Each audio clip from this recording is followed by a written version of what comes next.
1 billion years in the future, Earth still exists, though maybe not as we imagine it. Eras upon bygone eras worth of technology have been left behind by 8 previous and fallen civilizations. It is now up to the denizens of the 9th world to piece together what was left behind. Perhaps they're looking to carve out their place in the world, or simply to survive a land riddled with weird and unearthly dangers. Or perhaps still, they just wish to learn and uncover the secrets of the Numenera. Whatever it is this new era of adventurers and heroes is looking to discover, they'll have to dig through the imprinted echoes of the past to find it.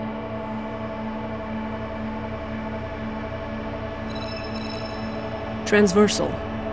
Now, a line that passes through other lines in the same plane at distinct points.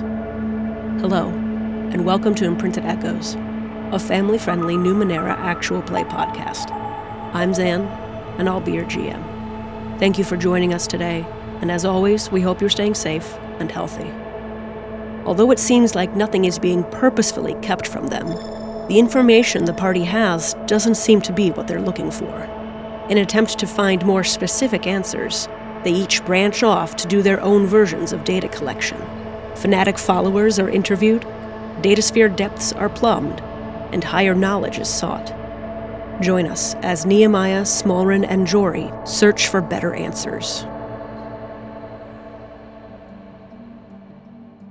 The caravan stops briefly for a midday meal. I'd like to wait until Safim is alone to ask some more follow-up questions, but I will go and say hi to them and their parent. Sure, absolutely. They introduce you. This is my dad, Kahlo. Hello, I'm Jhori. Nice to meet you. Safim talks a lot about your food. Yes, so I hear. I have to get back to making sure the orbs are ready to go, but it's good to meet you. If you want to join us on the platforms, you feel free. Oh, that's very kind, thank you. And he walks off. Well, that was nice. Yeah, no, Dad's great. I did have a question. Yeah, what's up? I was thinking about this last night, and we talked a bit about how some people leave and some people stay and all that. What happens if you elect to stay and join and then leave? Well, you can't really. Can't tell.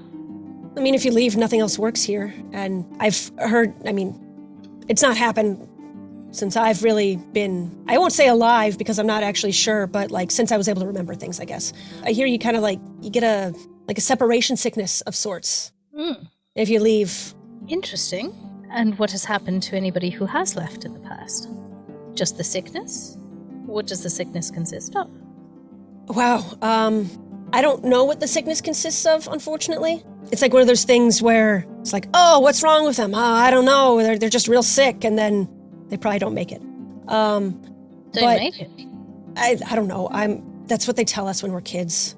I know the sickness is real. I know that for sure. But you know how when you learn something when you're a kid and they give you the simple version? I never really learned the complex one. Yeah, the stories that I've heard, it's leaders kind of try to track you down and talk you into coming back. It doesn't happen that often. Are you thinking of your friend leaving? Not necessarily. I just like to understand the dynamics.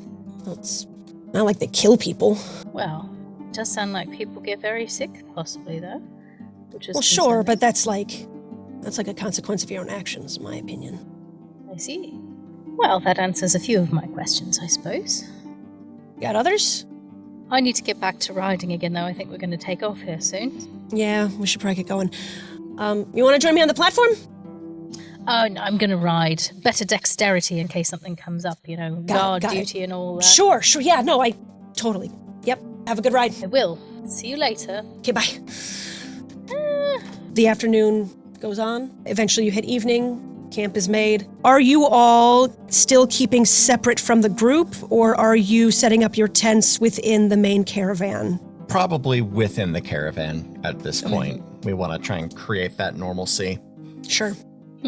So you guys set up kind of in the spot that had been more or less assigned to you in things. You find that they have a specific setup that they do every time, almost like a small city, so that everyone knows where to find people if need be. Nehemiah, you, after dinner, where do you settle down to use the frame, the device that you were given? Nehemiah would probably find like a tree or something just a little ways away. I know it's like mostly plains, so no, but there's trees. Settle himself in and pop the frame on. Great. You put it over your chest, over your tattoo. Mm-hmm. How do you start? Sit in the lotus position, hands folded in his lap.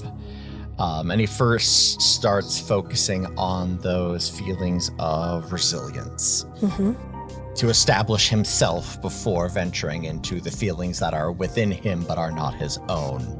Literally, like in his mind, building up a fortress of Nehemiah before venturing out into those avericil feelings. You get the sense, after you really ground yourself and get a handle on your self, your own being, there are 3 ways that you could go. Your connection with a root. You could explore your personal connection to the datasphere that doesn't have to do with the voice that you've been hearing. Or you could explore the larger connection you have with the caravan. Right now, Nehemiah would focus on the connection with the datasphere. This is going to be intellect level 7. I believe I gave you an asset with the frame. Yes. So I am going to spend for 2 points of effort. Great. And untrained, difficulty 7, 1 asset, and failure with a 1. Geometry check. Reroll it or no? It's up to you. Let's see where this goes. Yeah. Before I jump into the failure stuff, I am taking a page out of the like Blades in the Dark and things like that book, and I'm giving you a clock, essentially, for your meditation efforts. Okay. So your first session with Endar counts as 1. It is you need 6 successes. The failures don't subtract from anything. But you need 6 successes total before it will fully, I'll say, activate your like ability to interact with the connection in the way that the rest of the caravan does and access whatever altered or additional skills it might offer you. Sure. At 3 successes, I'll give you kind of a window into what those might be. Okay. You try to focus on your personal datasphere connection. You try to remember the feeling when you were all first transcribed into the datasphere from the beanstalk.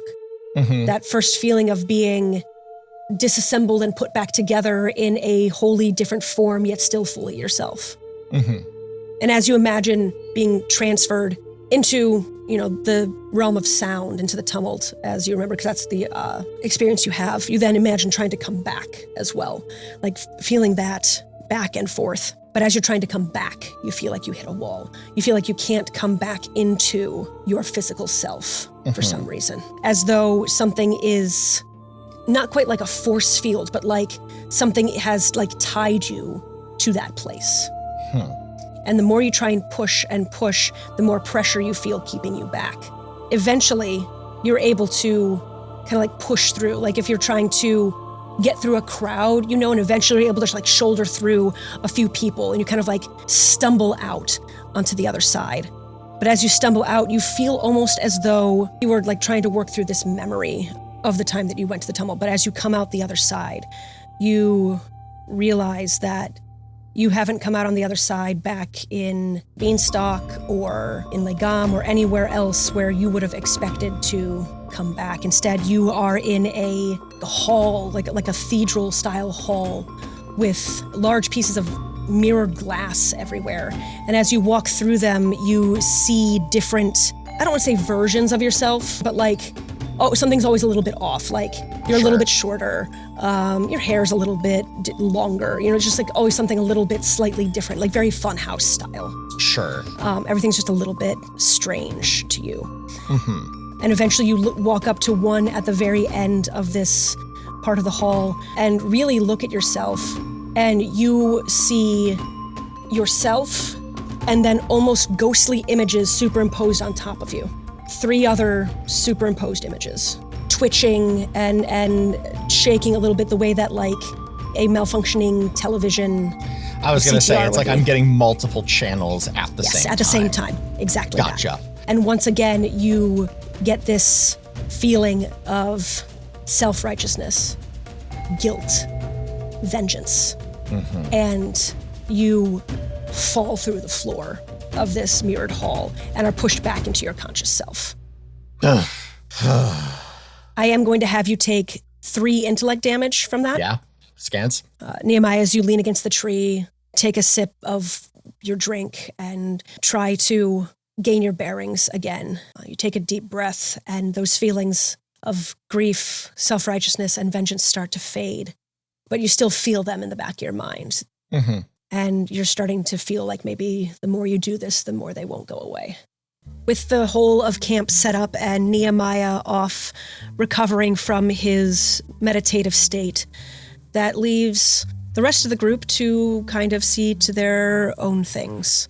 Smalren or Jhori, what are you doing for the evening? I think that Smalren is, in a more academic way, seeing what information she can draw on from the datasphere. Like, she's not making any attempt to reach out to this entity.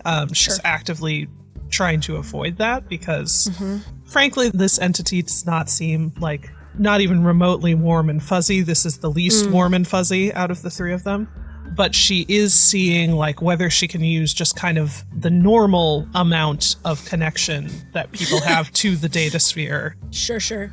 Is there something you're looking for specifically, or are you just going in reaching blindly? This being her point of access to people who aren't in the caravan while we're traveling with the caravan and not immediately connected to other communities, to see if there's outside perspectives on the caravan. It's going to be intellect. You can use datasphere knowledge, obviously.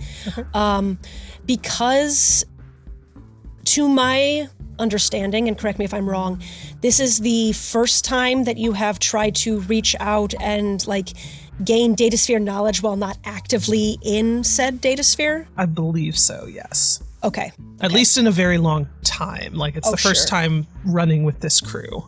Right. Yeah, for sure. This is going to be a level 6. I'm going to spend for 2 points of effort, and I am trained because of my flex skill. Success with a 12. Okay. Tell me about your process for this. Like, Nehemiah has gone the meditative route as suggested by Endar. What do you do to try and get this information? Because it's not something that's just like, oh, I have this written down in front of me, or, oh, it's something I remember. Like, how do you access this?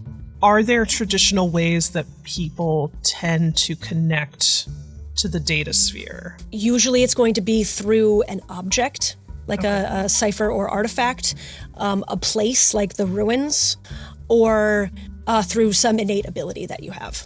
Okay. I have a suggestion. I would love a suggestion. Interesting. Okay. So, the actual text of this is you can designate a cipher or artifact to be activated if you are ever rendered unconscious as opposed to just asleep, impaired, debilitated, or dead. I do have the ability to create a debilitating poison. So I don't have to be unconscious, but I do have to poison myself. Which honestly she's much more comfortable with because That's true. A state of unconsciousness puts her at a distinct disadvantage, whereas you're right. she can potentially power through the debilitating effects of a poison if That's so interesting. if the situation demands it.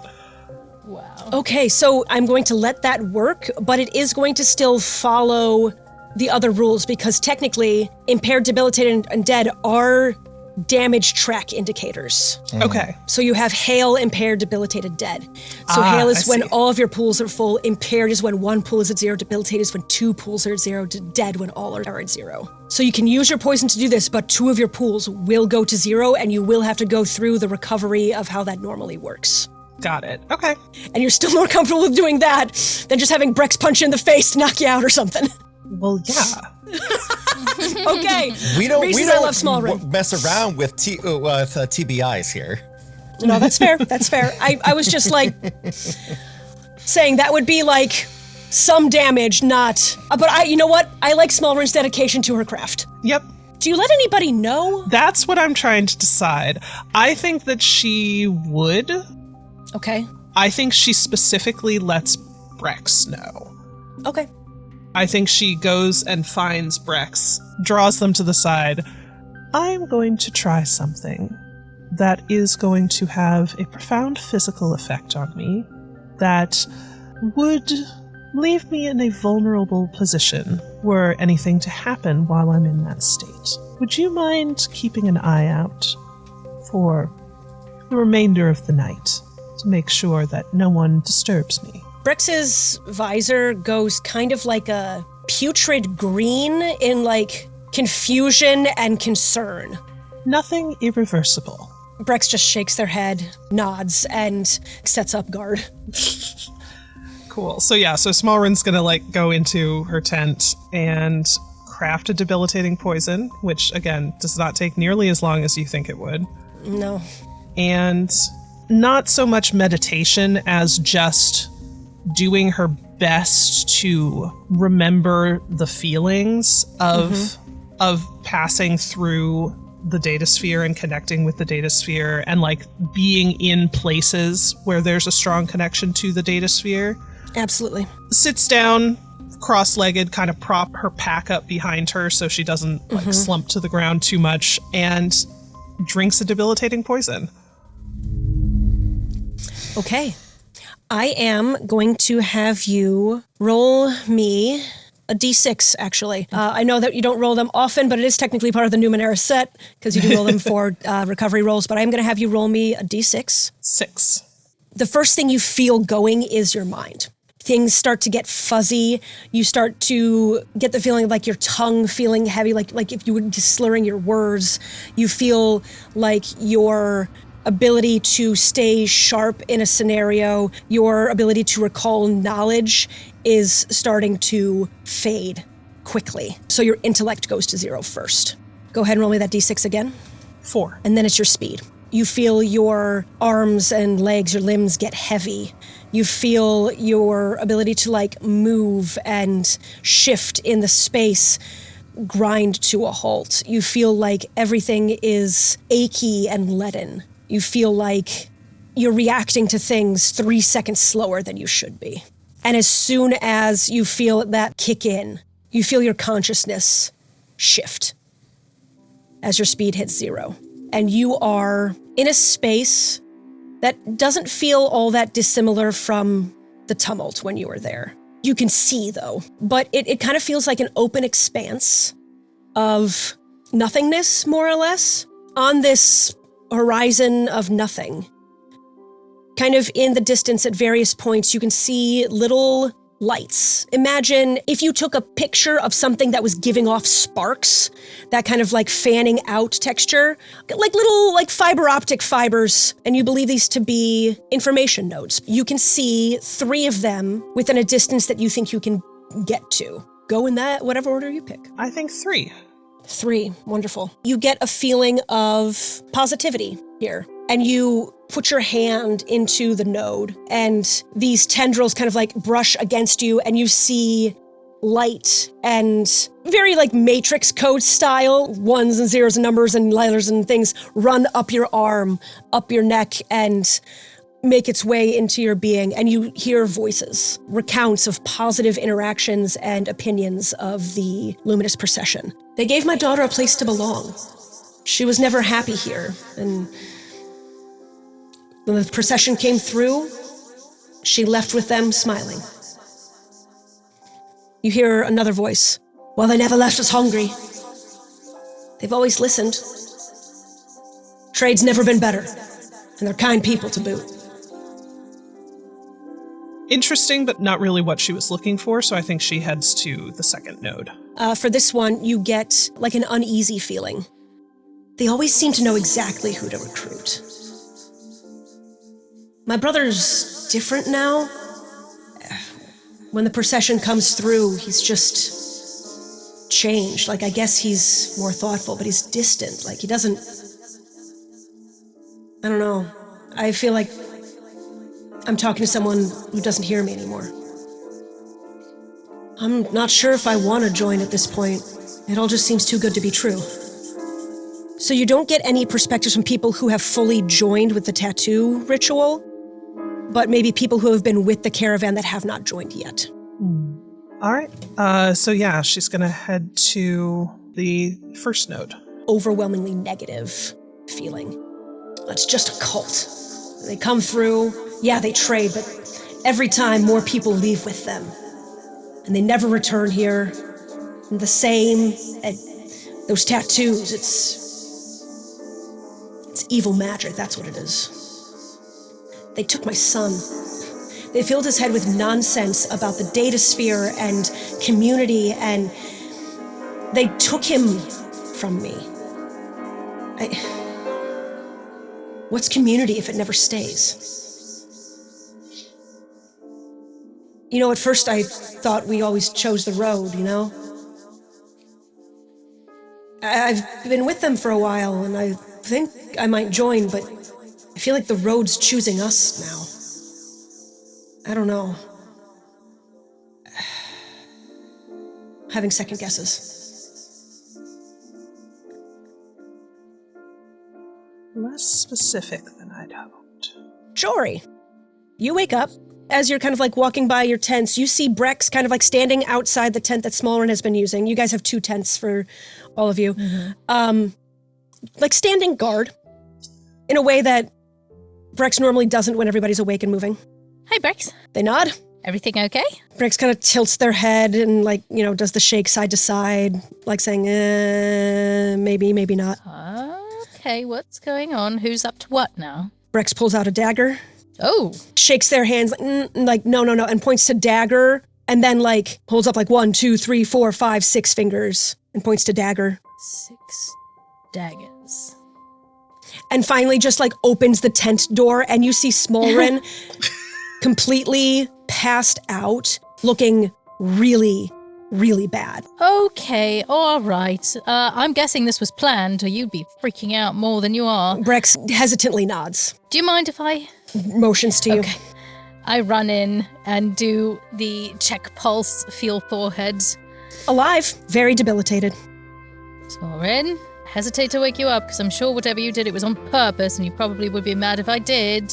You get no response. Okay, I'm going to sit and monitor the situation. If she doesn't wake up in 5 minutes, or anything changes with breathing or heart rate or pale complexion, I'm going to start chest compressions. She definitely does not wake up in 5 minutes. Okay. If I'm going to sit there for 5 minutes, I should be able to make something right tool for the job wise. Oh, sure. And create some kind of defibrillator. She has a heartbeat. She's not. I know. Okay. But it would be surprising. Okay. Jhori sits there angrily making a therapeutic cattle prod to wake Smalren. Basically, yeah. Okay. So you're just trying to shock Smalren awake. Okay, fine. That works. Basically, something. Absolutely, you can do that. You can do right tool for the job for that. Spend what you need to spend. Smalren, you are considering yourself at this last node when you are pulled out of this state of mind by a sharp electrical shock to your thigh. I know that her intellect and speed are down, but her might is still there. Sure is. Smalren is nothing if not made of muscle memory. That's true. So Smalren immediately whips out a dagger. The swiftness with which she's able to like fix it on a target is not really there. And the accuracy is not there. But Smalren I think Smalren all of a sudden has a dagger in each hand. And you're not 100% sure where she pulled them from. Like, it's not even like she did it particularly fast. It was so instinctual, like you aren't sure where they came from. That's so funny. Yep. Okay. Defensive phasing. Yeah. You kind of phase for a moment. At this point, like, Smalren makes like a wild, utterly inaccurate swing at you. That is like lethargic at best, but you defensive phase anyway. It goes right through you. It wouldn't have hurt you even if she did make contact. But now you're both kind of standing there realizing what's happening. I also think that the last thing that happens is Smalren opens her eyes. Like the knives come out, she takes a swing, and then she finally manages to pry her eyes open and realize that it's Jhori. Yes, beautiful. Well, I'm full hands on hips. What do you think you're doing exactly? No note, nothing. I think this is when Nehemiah walks in too. You walk into Smalren looking like crap on the floor, awake, daggers in hands, Jhori half-phased and angrily chastising her for not leaving a note about something. Whoa. What's going on here? That's what I would like to know. And Smalren is still talking very slowly and kind of mush-mouthy and like kind of shakes her head to try and focus up. I needed to connect with the datasphere. And not wanting to get unfriendly entities involved, I chose to change my physical state.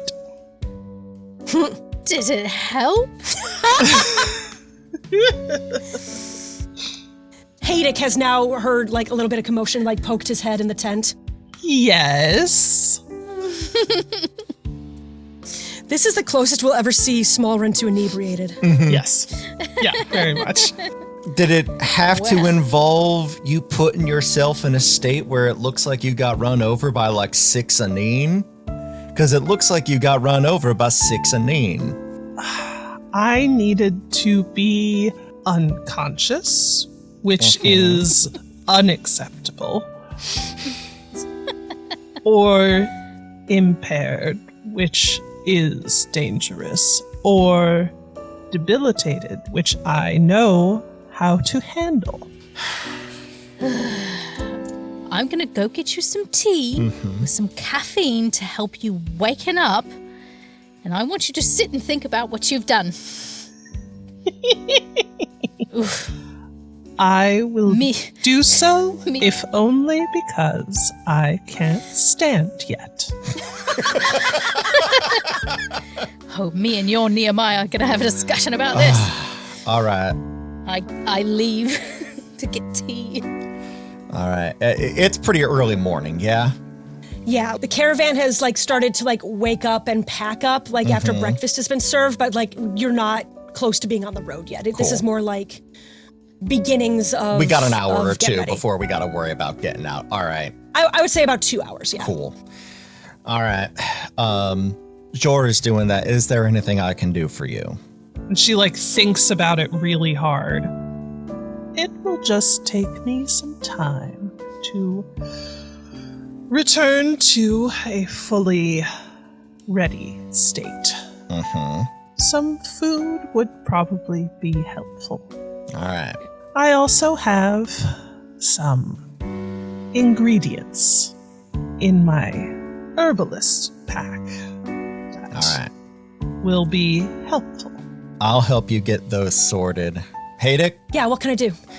Can you go with your sister and make sure there's some food along with that tea? Yeah, of course. Thank you. Any requests? Protein is most helpful. Got it. I'll be back. She can say what she wants. It's gonna be spicy because I'm irritated. Hilarious. I'll help you sort through your pack. You're looking a little rough. I don't want your hands to be shaken. And Smalren looks down at her hands, which are still holding daggers, and seems, and also visibly shaking, but seems a little surprised that she's still holding the daggers. At this point, whether you intended it or not, I've also started a clock of sorts for your datasphere connection ability stuff. Oh no. So you now have 1 of 6 filled in to fully realize a deeper datasphere connection. Jhori, what do you bring back for Smalren exactly? Sort of a savory breakfast soup sort of thing. Okay, sure. With lots of bite to it and tea. I am not going to have you roll anything, Smalren. It just hits you in the face with spice, and like it really wakes you up. And I'll say you're able to withstand it, but like, wow, that was a punch to the face, and it feels a little bit like a punishment.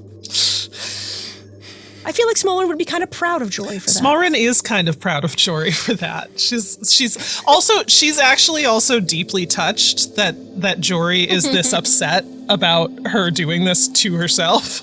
Yeah, that's fair. Yup. So the three of you gather around Smalren and help start cleaning up camp and making sure that she can get on the road with everybody in her debilitated state, and hope that once you're on the road, you can have a conversation about what exactly Smalren figured out. And that's where we'll call game. Yeah. Boop, boop, boop, boop. Smalren making questionable choices. I love it.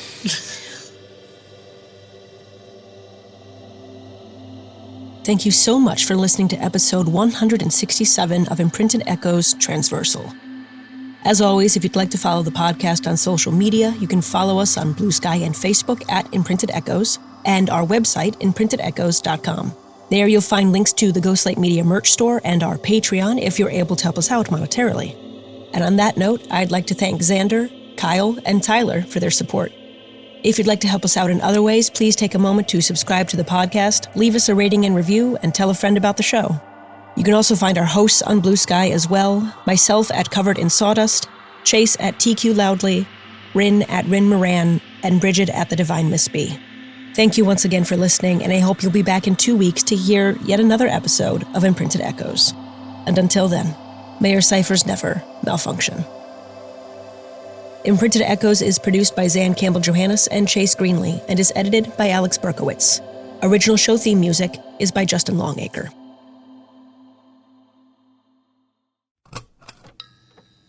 This has been a Ghostlight Media production.